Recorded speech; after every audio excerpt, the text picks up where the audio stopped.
Señora Muñoz, pero entonces en este caso, ¿por qué el Partido Popular pide responsabilidades al Gobierno? Si no tiene nada que ver el presidente del Gobierno en la creación de esa plaza, como acredita la sentencia, ¿por qué piden ustedes responsabilidades al Gobierno? Se trata de un ciudadano que no tiene peso en el Gobierno, no tiene ningún cargo, es un ciudadano particular. Es un ciudadano particular que no tiene ningún cargo en el Gobierno, pero al que el Grupo Parlamentario Socialista le ha regalado una plaza. Es un compañero de partido. ¿O es que no tiene nada que ver que fuese en la Diputación de Badajoz y que estuviera dirigida por el secretario de Extremadura, en aquel entonces el señor Gallardo, que por cierto ha sido candidato en las últimas elecciones? Sí, señora Muñoz, pero por eso se ha condenado también al que era presidente de la Diputación de Badajoz, que es Miguel Ángel Gallardo, pero ahí no tiene nada que ver el Gobierno de España. Dice Óscar Puente que el señor Feijóo es un incapaz y que va a ver cómo las urnas le van a castigar en las próximas elecciones, que según el CIS le van a dar la victoria por 8 puntos al Partido Socialista respecto al Partido Popular. Bueno, yo creo que el señor Puente, como muchos miembros del Gobierno y el presidente del Gobierno, están muy nerviosos y muy ansiosos. Y están viendo cómo se va cayendo su castillo de naipes, entonces por eso prefieren ese tipo de insultos, ¿no? Yo quiero deciros una cosa. No es verdad que el señor Puente haya sido tajante, ha sido maleducado. Muñoz, dice usted que este tuit de Óscar Puente es un tuit en el que se insulta. ¿Cómo califica usted las palabras de Mariano Rajoy en esta columna del debate en las que asegura que en la selección francesa no juegan franceses? ¿Eso es un insulto? ¿Un comentario racista, yo creo que señora es una columna sarcástica. Es una columna sarcástica que todo el mundo entiende, que el Gobierno incluso ha intentado estirar el chicle. Ayer veíamos a Pedro Sánchez decirle a un ministro francés sentirse avergonzado. No le avergüenza pasear por el mundo con una imputada como es su mujer. Cuando su ministro de cabecera, pero usted la vergüenza habitualmente insulta, pero usted la vergüenza a un primer ministro de otro país, nadie se avergonzó en el Gobierno de España. Por lo tanto, pero ¿se avergüenza usted de ese comentario de Mariano Rajoy? Porque dice usted, todo el mundo lo entiende. Explíqueme exactamente qué quería decir Mariano Rajoy con que en la selección francesa no juegan franceses. El señor Rajoy hizo una columna de humor, una columna sarcástica, que todo el mundo entiende. Es más, hay una portada del Washington Post de hace unos años en el que hacía un comentario parecido y nadie pensó que era una columna racista, el del Gobierno, me refiero. Ya, pero ¿se avergüenza usted de esas palabras de Mariano Rajoy? ¿Le hicieron gracia, por cierto? Pues mire, ni me hacen gracia ni me dejan de hacer gracia. Es una columna sarcástica como muchas otras que hay en este país. La izquierda también tiene muchos medios de comunicación y tiene algunas revistas que son satíricas, que hacen humor a costa de muchas personas y se defiende que es humor. Si esto moviliza a la derecha o si esto acaba beneficiando a la izquierda ante una victimización de un gobierno. El CIS se acaba de publicar, Marta Hita, y el CES dice que el Partido Socialista sube, que la distancia con el PP se agranda. Eso es, Javier, es la última hora que tenemos. Acabamos de conocer los datos del último barómetro del Centro de Investigaciones Sociológicas y lo que nos da es una subida de 1,7 puntos del Partido Socialista, que se queda con un 33% de los votos. El Partido Popular, mientras tanto, se sitúa a 7,9 puntos del PSOE y además perderían 2 puntos respecto a la encuesta de junio. Recordamos además que esta encuesta se ha realizado entre el 1 y el 6 de julio sobre una muestra de unas 4.000 entrevistas, es decir, justo coincidiendo con la investidura de Juanma Moreno en Andalucía. Mientras tanto, la ultraderecha, eso sí, también tenemos que añadir, perdería medio punto. El Partido Socialista, por lo tanto, subiría 1,7 y Vox perdería 0,5 décimos. Pregunto aquí a la mesa, el que pueda hacer que haga, ¿se está pasando de vuelta? Igual Aznar está pensándose, como decía el otro día, pero Aznar, no hagáis más, que esto empieza a beneficiar a la izquierda. Sí, yo creo que las consecuencias políticas son muy pequeñas, muy irrelevantes, porque yo creo que la mayoría de la opinión pública, por lo que hablamos... Evidentemente no habría caso si no fuera el hermano y la mujer de Pedro Sánchez. Pero es que además lo vemos porque en otros casos no hay caso. Es decir, aquí, en la Comunidad Valenciana, aquí, la esposa, la pareja de Pérez Llorca, 2 meses después de Pérez Llorca ser presidente presidente del gobierno accede a una plaza por urgente necesidad en la Diputación donde se le dobla el sueldo. Una plaza que habían 40, pero solo sale esa. Solo se dan 6 días para poderse presentar y justamente se la adjudican a la mujer del presidente Pérez Llorca. ¿A que eso no llegará a los juzgados? Como tampoco se investigará lo de Moreno Bonilla. Es decir, una persona que accede a una plaza con una puntuación menor y sin embargo se la dan. Es decir, los ciudadanos lo que sí que están percibiendo es que hay una doble vara de medir.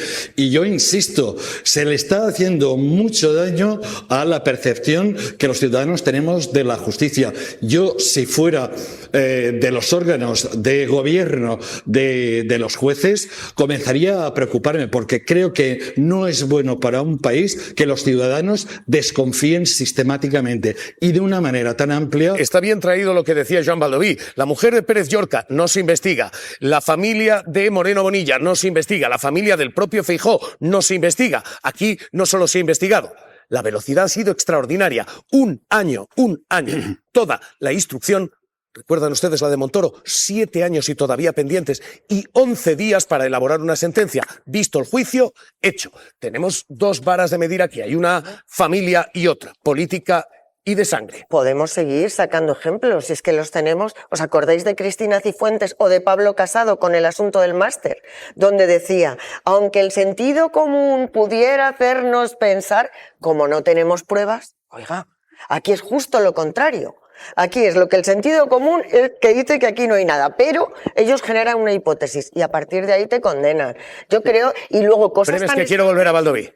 Perdón, solo una cosa más. ¿A nadie le extraña que el teniente general Balas, el teniente coronel, lo más de lo más, vaya a testificar a Badajoz en un asunto de un presunto enchufe y además diga que ni sabe lo que hace este señor, que ni tampoco le consta ni le importa mucho, pero que él tiene clarísimo, contra los 50 testimonios de la gente que está allí contrarios, que sí, que aquí ha habido claramente un enchufe? Oiga, por favor. ¿Utiliza esto la legislatura? ¿Cómo quedamos aquí?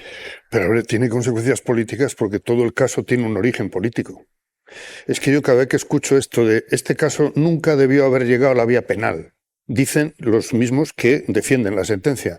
Bueno, empezamos mal, porque si nunca debió llegar a la vía penal, habrá que analizar la sentencia y su lectura a mí me lleva a una conclusión de una sentencia forzada en la vía penal.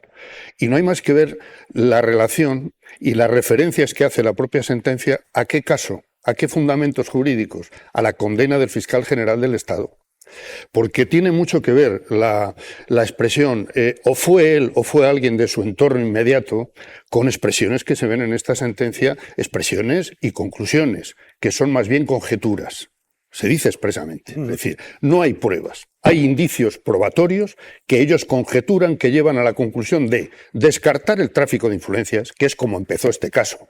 Por tráfico de influencias, se descarta, y entonces se argumenta que puede ser una cooperación en la prevaricación, puesto que el hermano de Sánchez ni siquiera es funcionario. Y hay que forzar mucho el código para interpretar como prevaricación lo que hace alguien que no es funcionario. Pero dicho esto, es que además a mí me preocupa otra cosa. Los jueces que dictan esta sentencia, ellos mismos deciden que una plaza administrativa es innecesaria y está sin justificar. Y dice, pero vamos a ver, esto me recuerda a estas cosas que dice el señor Peinado, ¿no? O el sustituto del sustituto de Peinado, cuando dicen, no está justificado que la señora del presidente del gobierno vaya a la cumbre de la OTAN. Pero ¿usted quién es para decidir esto?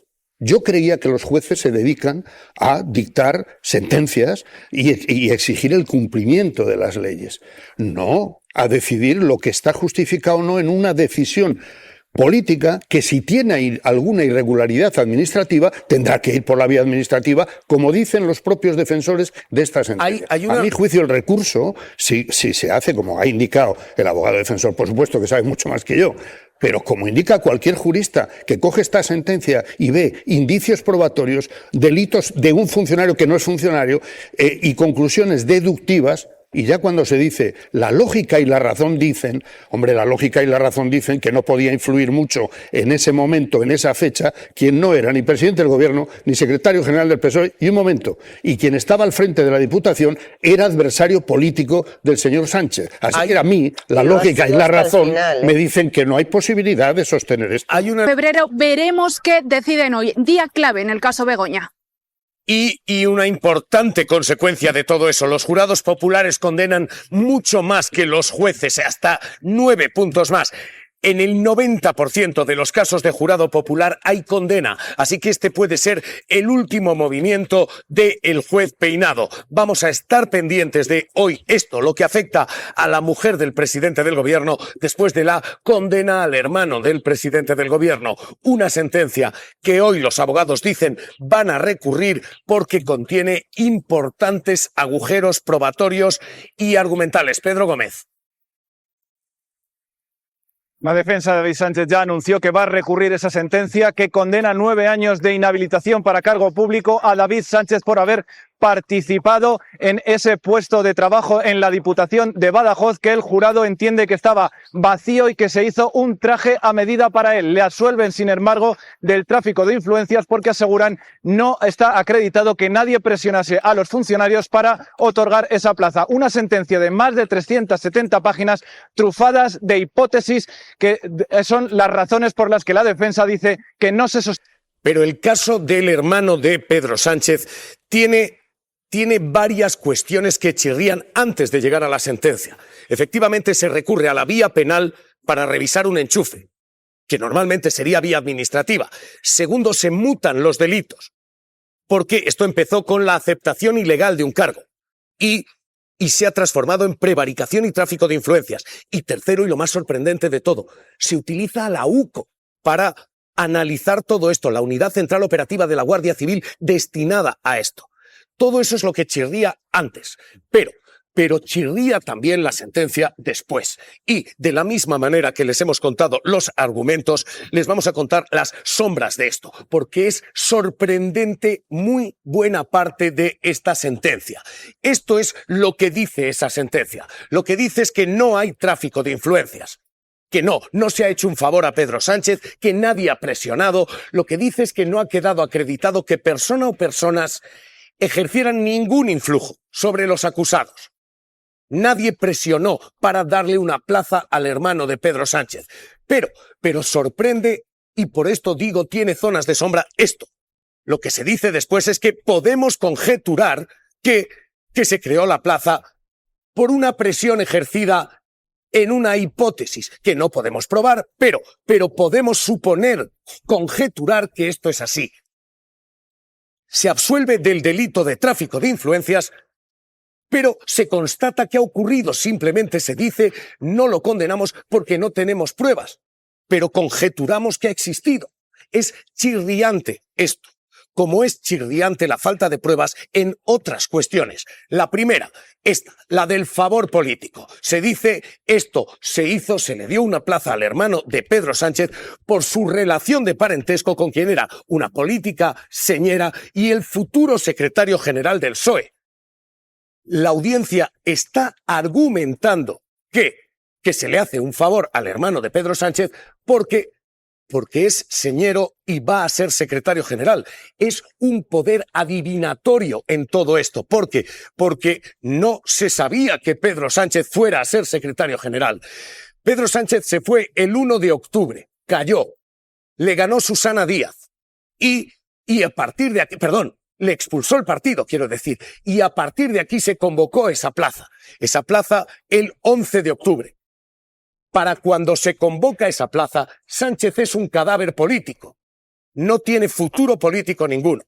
Después se presenta y gana a Susana Díaz, y eso ocurre prácticamente un año después, y se convierte en presidente del gobierno 2 años después. La sala está asumiendo que quienes hacen ese supuesto favor a Pedro Sánchez pueden saber que dentro de un año se va a convertir en secretario general y dentro de 2 en presidente del gobierno. Es chirriante el argumento por carente de pruebas y sobre todo por adivinatorio. Y hay más. Tercera cuestión que chirría, esta, la de el condenar por prevaricación. Esa es una condena que solo se hace a funcionarios públicos. Solo un funcionario público puede dictar resoluciones injustas a sabiendas de que lo son. ¿Cómo se condena a David Sánchez? Diciendo que cooperó con esto porque se presentó a una entrevista y que cooperó con esto porque presentó su solicitud y que cooperó con esto porque había un proceso selectivo maquillado. El hecho de que él se presente a la plaza, que si está garantizada quizás no debería, pero que se presente a la plaza, esa es la prueba de la cooperación, esa es la prueba del delito. Esto es lo que dice esa sentencia, con una guinda final. Ya digo que todo el sustento es más intuición que prueba.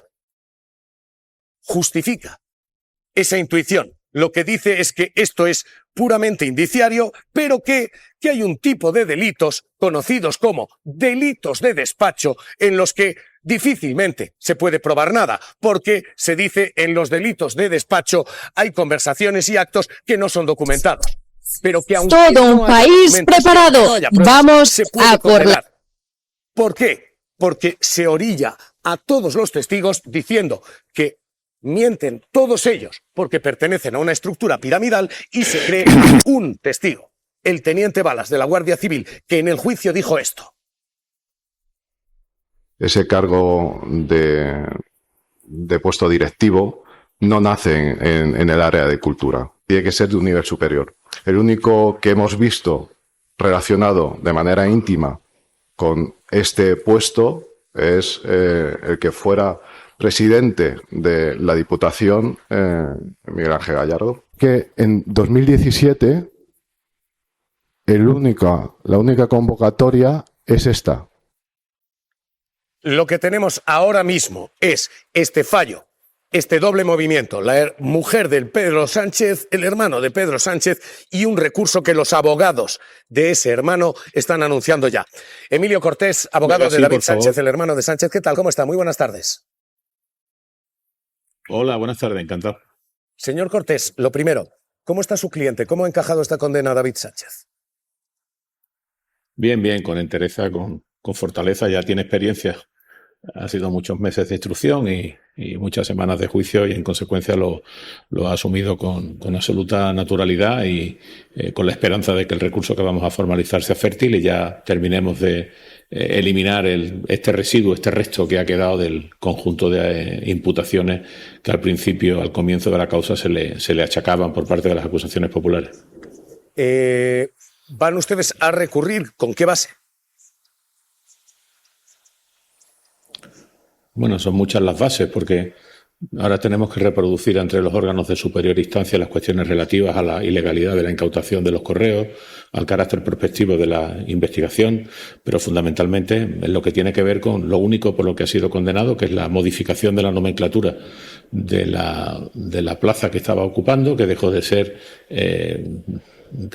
denominada coordinador de los conservatorios de Badajoz para pasar a denominarse director de la Oficina de Artes Escénicas y, lógicamente, vamos a orientarlo en el sentido de que de la lectura de la sentencia no se detrae la existencia de ningún dato objetivo que pueda derrotar la presunción de inocencia del señor Sánchez en lo que tiene que ver con este concreto extremo que, insisto, es el único por el que ha sido condenado, de forma que queda absuelto en consecuencia en relación con todo lo que tiene que ver con la dotación de la plaza y con la posterior contratación del señor Carrero.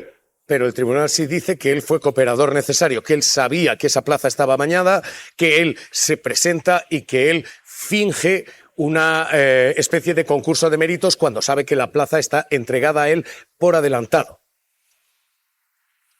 Este es uno de los aspectos desconcertantes de la sentencia, dicho sea con toda consideración a sus redactores, que cómo es posible que se pueda establecer un relato de hechos probados incriminatorios sin que se le anude una consecuencia jurídica.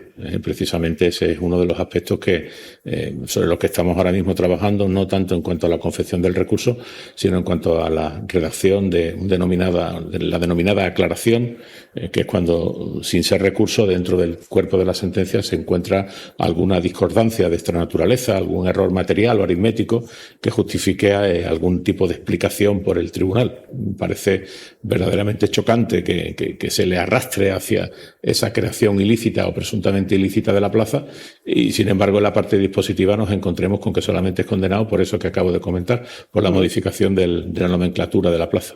Abogado, ¿cuándo van a presentar ustedes ese recurso?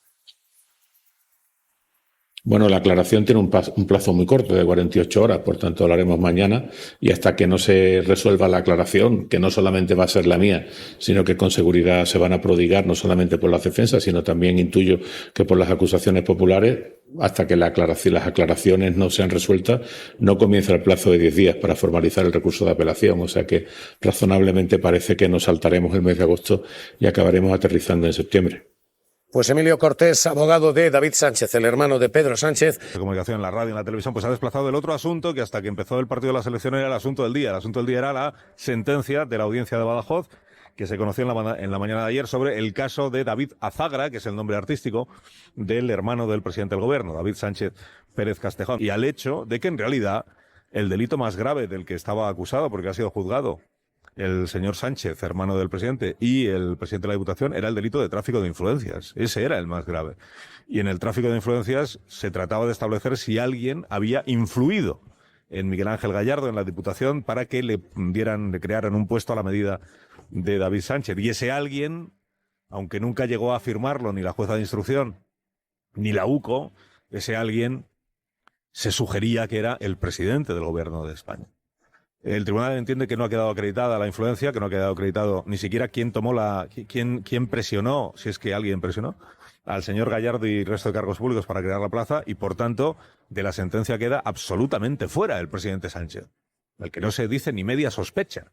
Y absolutamente fuera y descartado el tráfico de influencias. Digo que era lo más grave de este asunto. Al final la condena es a inhabilitación de cargo público, no tiene pena de prisión. Vamos, que de las penas posibles pues era la más baja. Bueno, además de eso, en la otra parte, en la oposición, pues está celebrando un hecho, el hecho de que el hermano del presidente del gobierno, insisto en que del presidente del gobierno no dice nada la sentencia. El presidente del gobierno no aparece. El presidente del gobierno no fue investigado. El presidente del gobierno no fue citado ni siquiera como testigo en la investigación de la causa. Pero la oposición pues entiende que el hecho de que por primera vez un hermano de presidente esté condenado, o por decirlo como lo dice el PP, que por primera vez un presidente de gobierno tenga un hermano condenado, es motivo suficiente para que el gobierno caiga. Que no va a caer. Que no va a caer porque la única manera de que caiga un gobierno en España es una moción de censura, como sabe a estas alturas todo el mundo, y moción de censura a la vista pues no hay. Y luego ya llegarán las elecciones cuando lleguen. También es un hecho que la condena es recurrible, y de hecho va a ser recurrida. También es un hecho que el delito más grave, que era el tráfico de influencias, ha sido descartado. Y también es un hecho que, siendo una condena, es una condena bastante menor. David Sánchez no podrá desempeñar un cargo público los próximos 9 años. Esta es la consecuencia, la única consecuencia penal de los hechos que han sido juzgados. No ingresará en prisión, en contra de lo que tantos profetizaban ayer mismo. 2 minutos antes de que saliera la sentencia, había gente que estaba diciendo en voz baja, le caen 2 años. Pues no le cayeron 2 años. No ingresará en prisión en contra de lo que tantos anhelaban como si les fuera la vida en ello, ¿no? Quienes soñaban con ver a un Sánchez a la sombra.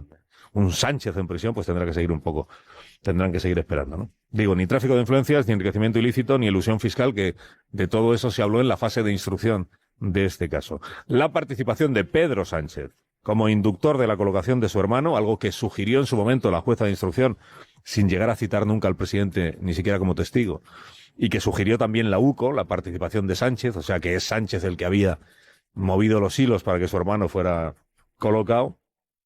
Esto lo deja fuera el tribunal precisamente porque nunca ha sido probada la influencia del presidente del gobierno. Digo, ni el presidente ni ninguno de sus ministros ha sido condenado por hecho alguno que representa al hermano del presidente del gobierno o a David Sánchez Pérez Castejón, David Azagra, el músico condenado junto con Miguel Ángel Gallardo. Ya con todos los oyentes que la condena es a 9 años, a 9 años de inhabilitación para cargo público, que es una condena por una prevaricación o por una cooperación o colaboración necesaria en una prevaricación. Digamos que frente a otras posibilidades que se habían barajado en la prensa estos días atrás, que era que la condena fuera mucho más grave, que le cayeran varios años de prisión, que se diera por confirmado o por probado el delito de tráfico de influencias, pues todo eso finalmente en la sentencia, que es muy larga, he de decir. Bueno, muy larga para lo que es el caso, yo creo. Pero bueno, creo que el tribunal ha puesto, digamos, un celo especial en argumentar y reargumentar cada una de sus decisiones y criterios, seguramente porque sabe de la trascendencia mediática que tiene la sentencia, aunque también sabe que quienes se la leen de verdad con interés pues son las partes personadas, entre ellos Emilio Cortés, que es el abogado de David Sánchez Pérez Castejón. Señor Cortés, buenos días.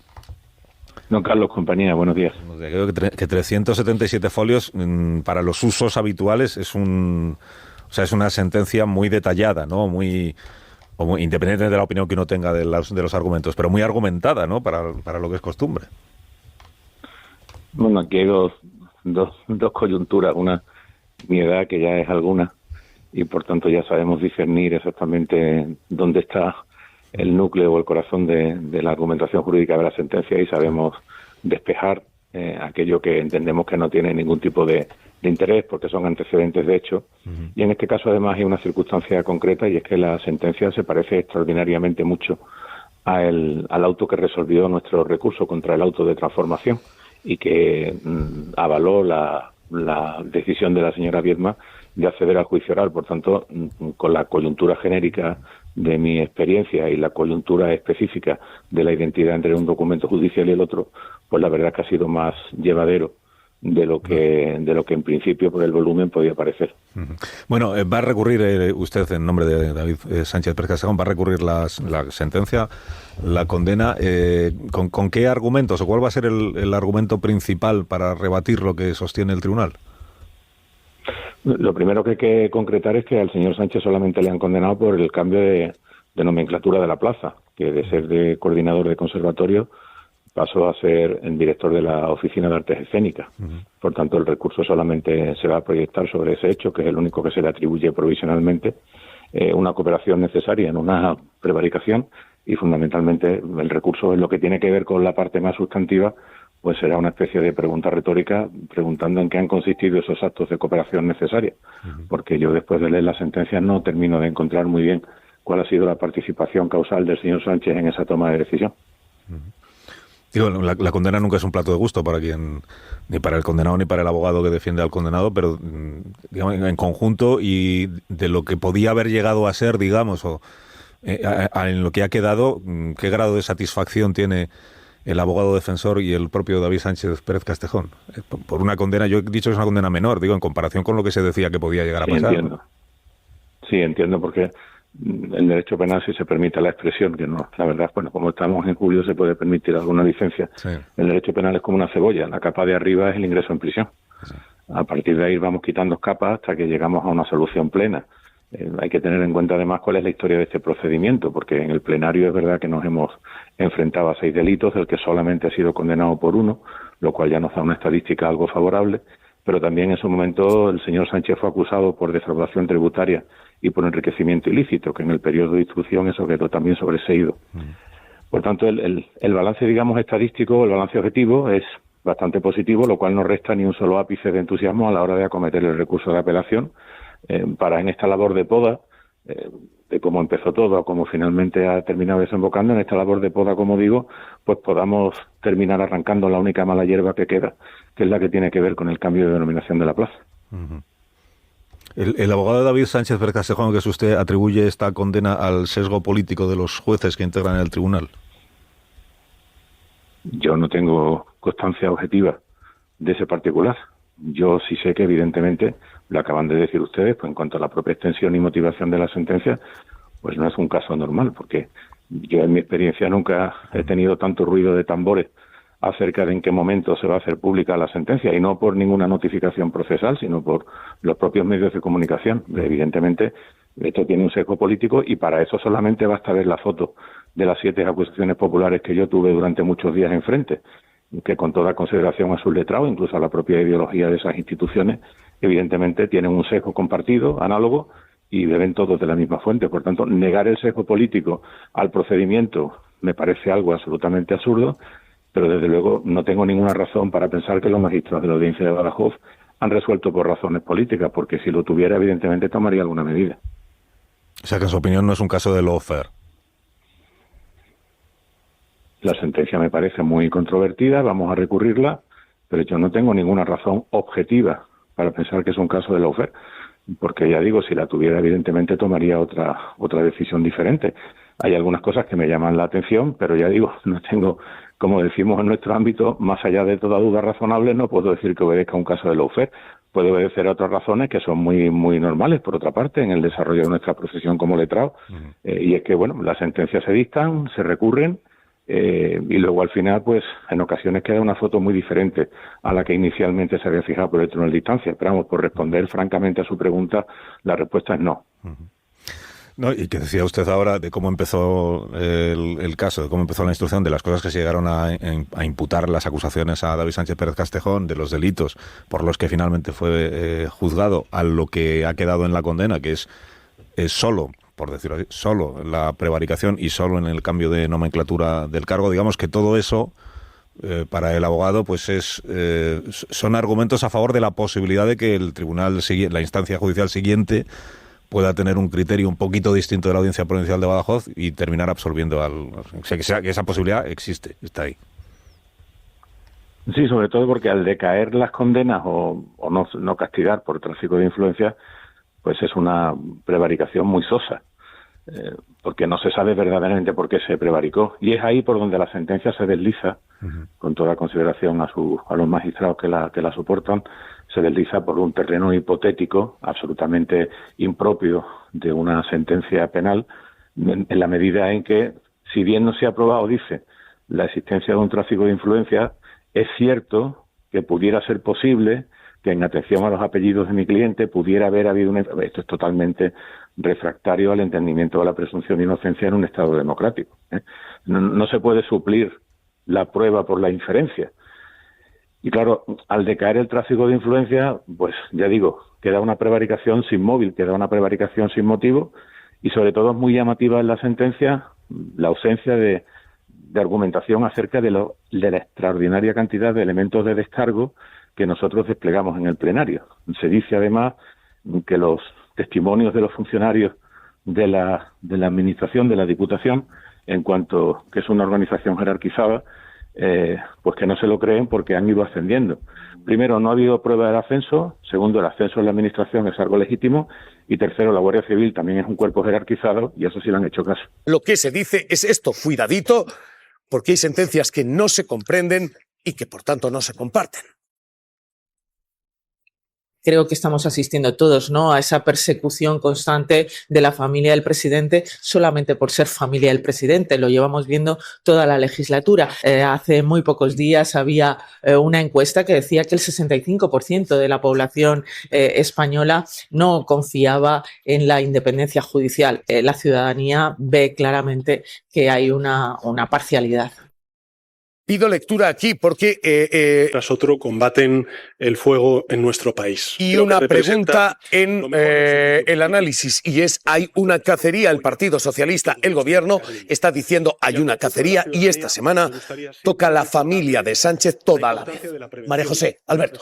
Resulta muy difícil pensar en otra cosa, ¿no? Asistimos a resoluciones judiciales que todas pasan por se urdió un plan, pero no sabemos quién lo urdió, de qué manera, cuál es la participación concreta de cada uno, pudo hacerlo él o alguien de su entorno, en fin, cuestiones que desde el punto de vista estrictamente jurídico resultan verdaderamente asombrosas y que siempre recaen del mismo lado. Y hemos pasado de una situación en que por lo menos las personas, los juristas, ¿no?, sabíamos a qué atenernos, sabíamos cómo interpretar las resoluciones judiciales, a no saber por dónde cogerla. Tenemos resoluciones al peso con cientos y cientos de páginas que luego no tienen nada.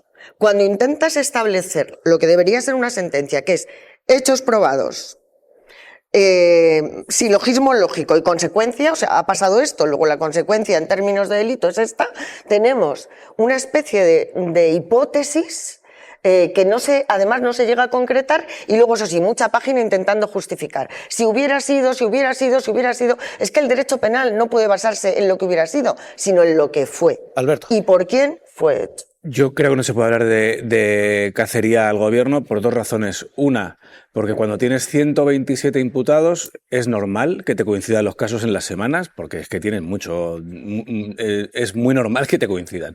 Dos, porque el gobierno jamás debería hacer eso. No puedes decir a la vez respeto y a la vez decir que hay cacería judicial contra el gobierno. No puedes hacerlo.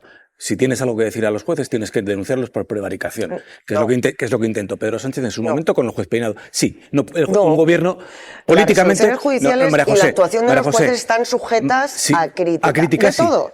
A crítica, sí. Pero no Igual puedes, que ellos se permiten criticar al cacería gobierno. al gobierno no es una crítica. Y luego, No, por otro lado, en mi opinión, el relato de hechos hecho. probados de la sentencia de ayer es absolutamente demoledor. A mí me parece una chorrada. ¿Pero qué?